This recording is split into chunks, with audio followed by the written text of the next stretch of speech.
तो hi guys, good evening to all of you. I hope you all are good. So आज हम लोग अपनी क्लास में हमारा मॉनेटरी पॉलिसी का पार्ट 2 डिस्कस कर रहे हैं। इससे पहले मैंने पार्ट 1 कवर कर लिया था और ये हमारी यूपीएससी सीएससी इकोनॉमिक्स सीरीज का डिस्कशन हो रहा है। इसमें और भी सेशंस कवर करे हमने, और भी टॉपिक्स कवर करे, जैसे national income, micro economics, macro economics, money, growth and development, employment, unemployment और बहुत से टॉपिक्स। वो सारे मैं इस वीडियो के डिस्क्रिप्शन में उस प्लेलिस्ट का लिंक शेयर कर दूंगा, तो प्लीज आप वहां से देख लीजिएगा। और जो भी कंटेंट है या जो भी डिस्कशन है, हमारा टेलीग्राम चैनल है, उस पे हम लोग अपलोड कर रहे हैं, पोस्ट कर रहे हैं। उसका लिंक भी मैं यहाँ पे शेयर कर दूंगा। प्लीज आप जो है चैनल को ज्वाइन करिएगा और यूट्यूब चैनल को सब्सक्राइब जरूर करना। कंटेंट बहुत सारा हम लोग आपको यहाँ पे प्रोवाइड कर रहे हैं। तो आज का डिस्कशन जो है बहुत इंपॉर्टेंट है। आज हम लोग जनरली बात करेंगे हमारा मॉनेटरी पॉलिसी कमेटी, जिसको आप एमपीसी बोलते हो।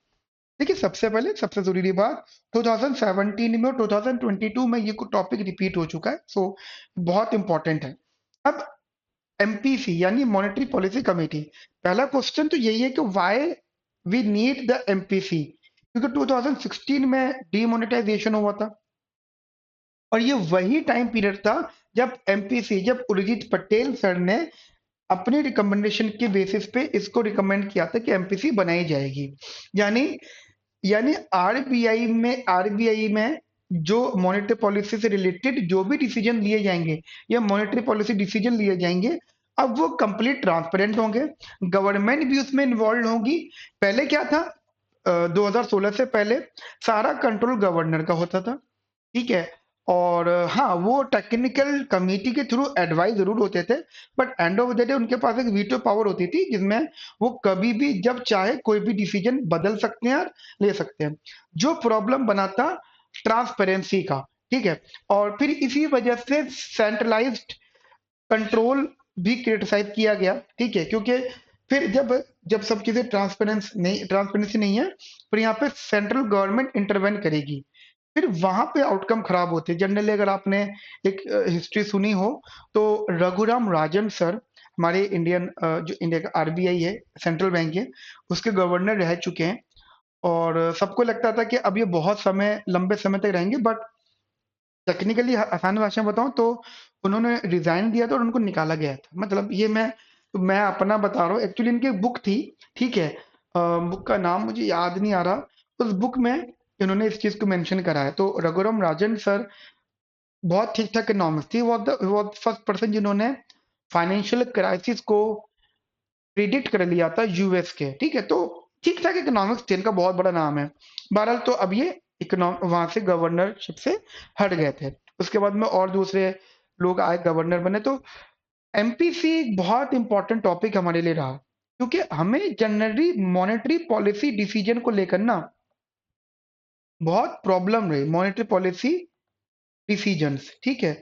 जैसे मैंने बताया, तो हमने इसको दो पार्ट में डिवाइड करना है, ठीक है। एक है हमारा प्री 2016 और एक है हमारा post 2016। Guys, my request is that कि प्लीज आप कॉपी में जो भी आपका रजिस्टर है, आप प्लीज नोटिंग करिएगा। बहुत इंपॉर्टेंट चीजें मैं आपको यहाँ पे भी लिखवाने वाला हूँ, ठीक है। 2016 पीरियड, 2000 पोस्ट 16। देखिए, जनरली 2016 के बाद में, ठीक है, 2016 के बाद में आरबीआई गवर्नर जो थे, उन वो मतलब कंप्लीट डिसीजन मेकर थे। दैट उनकी प्राइमरी अथॉरिटी थी, प्राइमरी अथॉरिटी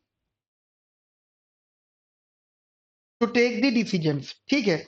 और वो जनरली एडवाइज्ड किए जाते थे बाय द टेक्निकल टीम, ठीक है, बाय टेक्निकल टीम।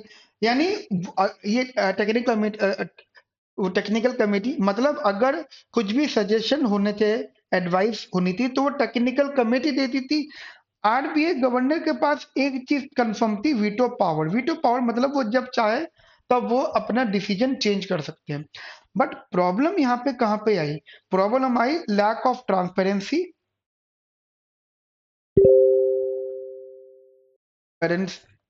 ट्रांसपेरेंसी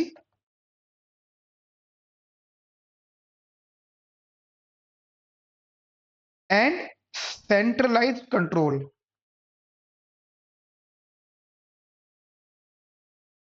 ठीक है, तो इसी को देखते हुए उर्जित पटेल ने, जो उर्जित पटेल सर थे, वो उन्होंने एमपीसी रिकमेंड करी। एमपीसी रिकमेंड हुई और रिकमेंडेशन थी by, recommend by Urjit Patel. तो जितनी बातें मैं लेकर आऊँ ये बहुत बहुत इंपॉर्टेंट है। नाउ उर्जित पटेल सर ने जो यहाँ पे रिकमेंडेशन दी, उन्होंने एक्चुअली अमेंडमेंट किया। कहाँ पे? आरबीआई एक्ट, ध्यान रखना, आरबीआई एक्ट 1934। उनका उन्होंने जनरली अमेंडमेंट करा इन आरबीआई एक्ट 1934 में अमेंडमेंट करा। और जो अमेंडेड आउटकम दिया, जो उन्होंने चाहा था, उस चीज को नाम दिया फाइनेंशियल एक्ट 2016। और जो उन्होंने सेक्शन चेंज किया, और तो सेक्शन का नाम रखा गया दैट 45Z बी। ठीक है, तो ये बड़ी टेक्निकल इंफॉर्मेशन है कि जो जनरली जो मॉनेटरी पॉलिसी बनी, इसका legal basis section 45Z B, RBI act 1934 में अमेंडमेंट हुआ। और अमेंडमेंट करके जो नाम दिया गया दैट वाज फाइनेंशियल एक्ट 2016। अब उनके हिसाब से उन्होंने बोला था कि हम जो अमेंडमेंट कर रहे हैं, उसका आउटकम ये होगा कि हमारी जो मॉनेटरी पॉलिसी होगी must be transparent and someone is accountable and people are taking collective decision.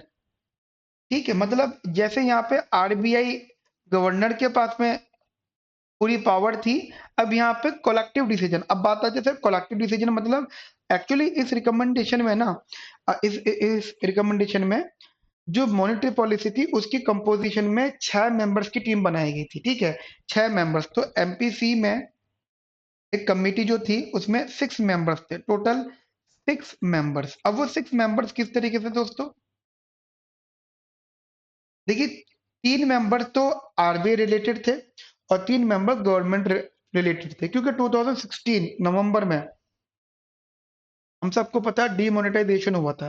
यानी यानी सेंट्रल गवर्नमेंट को, जो उस टाइम रूलिंग पार्टी थी, उनको आरबीआई का कंट्रोल थोड़ा सा लेना था, मतलब डीमोनेटाइजेशन लाना था। कुछ भी चीजें थी, बहरहाल कुछ भी चीजें थी, तो गवर्नमेंट को इंटरवेन करना था।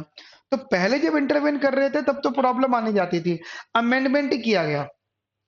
ठीक है, शायद ये रीजन हो सकते रघुराम राजन सर के रिजाइन करने के, बट हम अपने डिस्कशंस कर रहे हैं।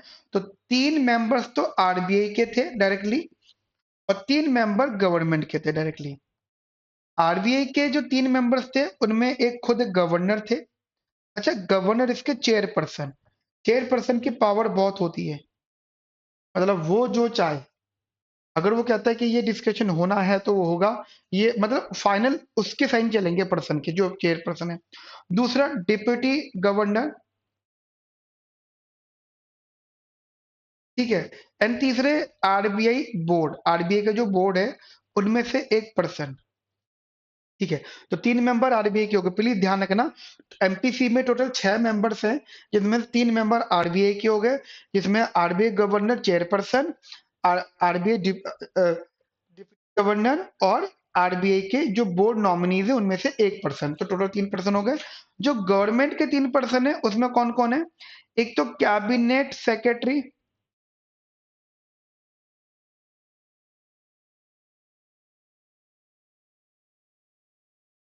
ठीक है, एंड उसके बाद में economic affairs secretary, and 1 expert. तो 3 लोग गवर्नमेंट के हो गए। ठीक है, तो गाइस इसको थोड़ा सा आप लोग को अपने माइंड में रखना। एक बार रिकॉल कर ले, टोटल 6 मेंबर्स थे, 3 आरबीआई के, 3 नॉन आरबीआई, मतलब 3 आरबीआई, 3 गवर्नमेंट। आरबीआई के गवर्नर, डिप्टी गवर्नर और आरबीआई बोर्ड का नॉमिनी। ठीक है, जो आरबीआई गवर्नर थे वो चेयरपर्सन। गवर्नमेंट के गवर्नमेंट के थे cabinet secretary, economic affair secretary and 1 expert in economics and banking. जो एक्सपर्ट था, ये इसका काम, इसको जनरली ये पर्सन वो थे होते थे जो इकोनॉमिक्स में एंड बैंकिंग में एक्सपर्ट हो, ठीक है, राइट। तो ये इनका जनरली जो है इनकी टीम इस तरीके से बनी थी। Now the important thing is that what is the function and rules of the MPC, ठीक है। देखिए सबसे पहला फंक्शन क्या था, पहला तो ये था कि जो भी पॉलिसी बनेगी वो ट्रांसपेरेंट होगी, ठीक है। लेकिन हाँ, एक्चुअली इसमें ये था, चार मेन चीजें फोकस करने वाली थी। एक तो इनकी meeting 4 times in a year, per year, हर साल, एक साल के अंदर कम से कम एटलीस्ट 4 टाइम ये मीटिंग करेंगे, ठीक है, ये जो टीम मेंबर्स है। और हमेशा ध्यान रखना जो भी डिसीजन लिया जाएगा, that decision is depends on the majority vote, ठीक है। हमेशा ध्यान रखना सिर्फ गवर्नर का रोल कहां पर होगा, देखो मेजॉरिटी वोट हो गया, बट अगर कभी टाई हुआ, बट इफ कहीं पर टाई हो गया, मतलब एग्जाम्पल दे रहा हूं, जैसे गवर्नर ही हो गए, गवर्नर और वो मिला के 6 लोग हैं, 3 लोग इधर 3 लोग उधर, तो फिर यहाँ पे गवर्नर का फाइनल डिसीजन माना जाएगा।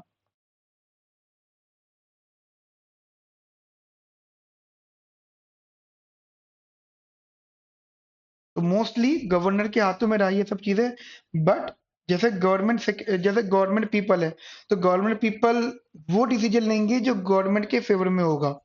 इन केस इन केस अगर उनके फेवर में नहीं है, तो तभी तो उनके 3 में से 1 वोट खत्म होगा, अदरवाइज 3 वोट उनके हो गए और 3 वोट उनके हो गए, आरबी वालों के। और आरबी गवर्नर ऐसा नहीं है कि हमेशा कुछ भी डिसीजन लेंगे, वो ठीक ठाक डिसीजन लेंगे, तो दैट्स वाई इसको हम नाम देते हैं कास्टिंग वोट। जो गवर्नर डिसीजन लेंगे उसे नाम देते हैं हम लोग कास्टिंग वोट। अच्छा, ये जो मेंबर्स होते हैं, इनका टेन्योर पीरियड कब तक का होता है, जो मेंबर्स हैं वो 4 इयर्स तक, 4 इयर्स तक रहेंगे, ठीक है। फिर 4 साल बाद फिर इनको इनकी री अपॉइंटमेंट होती है, ठीक है। री अपॉइंटमेंट के हिसाब से जो सेक्रेटरी है, कैबिनेट सेक्रेटरी या economic affair secretary, RB governor, तो कोई भी बदलाव होता है तो 4 साल के बाद होगा, ठीक है। और सबसे इंपॉर्टेंट बात, सबसे ज्यादा इंपॉर्टेंट बात, जो हमने डिसीजन लिए थे कि डिसीजन कौन कौन से मेजोरिटी वोट के हिसाब से होंगे, but what type of role they need to take, जो रेपो रेट है, repo rate, that repo rate is decided by these members, ठीक है। रेपो रेट एंड उसके अलावा और भी मॉनेटरी पॉलिसी के कुछ दूसरे मेजरमेंट्स। क्लियर है मेरी बात आपको यहाँ तक? So this is the very important part जो हमने आज डिस्कस किया, दैट मॉनेटरी पॉलिसी कमेटी, ठीक है। अब एक बहुत इंपॉर्टेंट टॉपिक आप यहाँ पे ऐड करते हैं हम लोग यहाँ पे, that is topic name is MCLR। दोस्तों ये 2016 में ये क्वेश्चन पूछा गया था, MCLR। MCLR का मतलब marginal cost of fund lending rate, ठीक है, that is marginal cost of funds, एक मिनट, फंड्स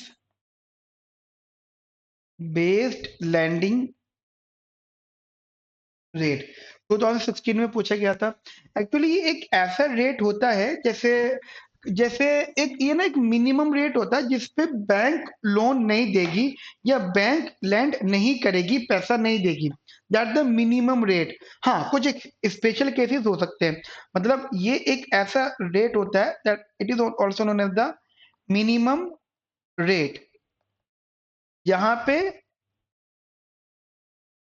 नॉट लैंडिंग, जहाँ पे लैंडिंग नहीं होगी, ठीक है, इसके बिलो, मतलब अगर इससे कम हुआ तो RM से, क्लियर, अगर RM से रेट कम हुआ तो वाई वी नीड इट, हमें क्यूज की जरूरत पड़ती है।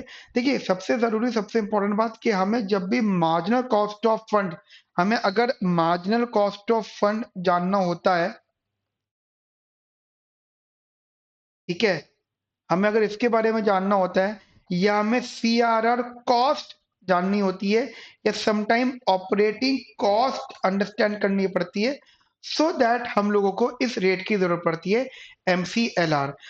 Now what is the purpose to use this rate, the purpose only that the transparency, economy में ट्रांसपेरेंसी होना जरूरी है, और वो इन प्रकार के रेट्स में, और जो बैंकिंग सिस्टम है, बैंकिंग सेक्टर है, वहां पर ट्रांसपेरेंसी की कमी है, जिसके लिए इन एमसीएलआर जैसे टर्म्स को यूज किया जाता है, राइट। तो ये आप ध्यान रखना, 2016 में आ चुका क्वेश्चन। एक तो इसकी फुल फॉर्म आपको मालूम होनी चाहिए, और ये पता होना चाहिए कि ये मिनिमम रेट होता है, इससे बिलो मार्केट में, इससे बिलो अगर कोई रेट है तो उस रेट पे बैंक कभी भी लोन नहीं देता, ठीक है।